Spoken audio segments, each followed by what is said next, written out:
উগ্রবাদী সংগঠনগুলো, ইসলামের মতো উগ্রবাদী সংগঠনগুলো যখন আমার আপনার উপরে আক্রমণ চালাবে, আমাকে আপনাকে ধৈরা যখন জবাই করবে, তখন কি জিজ্ঞাসা করবে তুই কি সুন্নি, তুই কি ওয়াহাবি, তুই কি জামাতে ইসলামী, তুই কি হেফাজতে ইসলাম, এগুলো জিজ্ঞাসা করবে? নাকি বলবে তুই মুসলমান, তোকে হত্যা করতে হবে, তোকে জবাই করতে হবে? ঠিক কিনা?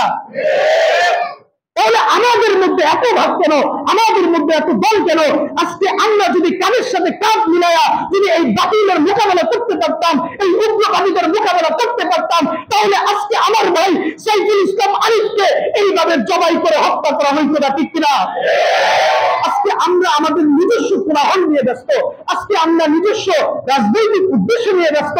আজকে আমার এক মুসলমান ভাইকে হত্যা করা হইতেছে, আপনার যদি খারাপ না লাগে, অনেকের হত্যায় যদি আপনার খারাপ না লাগে, তাকে হত্যা করছে, আমার কি হয়েছে? আমি বলবো আপনার মধ্যে ইমানের ঘাটতি আছে। ঠিক কিনা? এই জন্য ভাইরা আমার আল্লাহ রাসূল বলছে একটা সময় আসবে যে মুসলমানরা খড়কুটার মতো হয়ে যাবে। খড়কুটার যেমন নিজের উপরে কোনো কন্ট্রোল নাই, খড়কুটাকে যেই দিক দিয়ে ভাসায় নেয় ওই দিক দিয়ে ভাইসা যায়। মুসলমানদের অবস্থা এরকম হয়ে যাবে, যে যেইভাবে পারবে লাঠি দিয়ে চলে যাবে, যে যেইভাবে পারবে জবাই করে চলে যাবে। এর একটা মাত্র কারণ, সাহাবায়ে কেরাম জিজ্ঞাসা করেছিলেন, হে আল্লাহর রাসূল, মুসলমানরা কি সংখ্যায় কম হবে? আল্লাহ রাসূল বলেছিলেন, না, মুসলমানদের সংখ্যায় অনেক বেশি হবে, কিন্তু তাদের ভয় প্রতিপক্ষের অন্তর থেকে উঠিয়ে নেওয়া হবে। ভয় কেমনে থাকবে? যদি আমি যদি জিহাদ করতে ভয় পাই, আপনি যদি তরবারি হাতে নিতে ভয় পাই, তাহলে প্রতিপক্ষের ভয় আমাদের জন্য কেন থাকবে বলেন?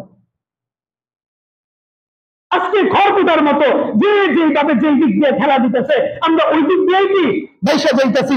স্পষ্ট ভাবে আমরা একটা কথা বলে দিতে চাই, জানিয়ে দিতে চাই যে আমার ভাই সাইফুল ইসলাম আরিফের হত্যার বিচার এই বাংলার জমিনে যদি না হয়, তাহলে এই তৌহিদি জনতা সবাই রাস্তায় নেমে যাবে। ঠিক কিনা?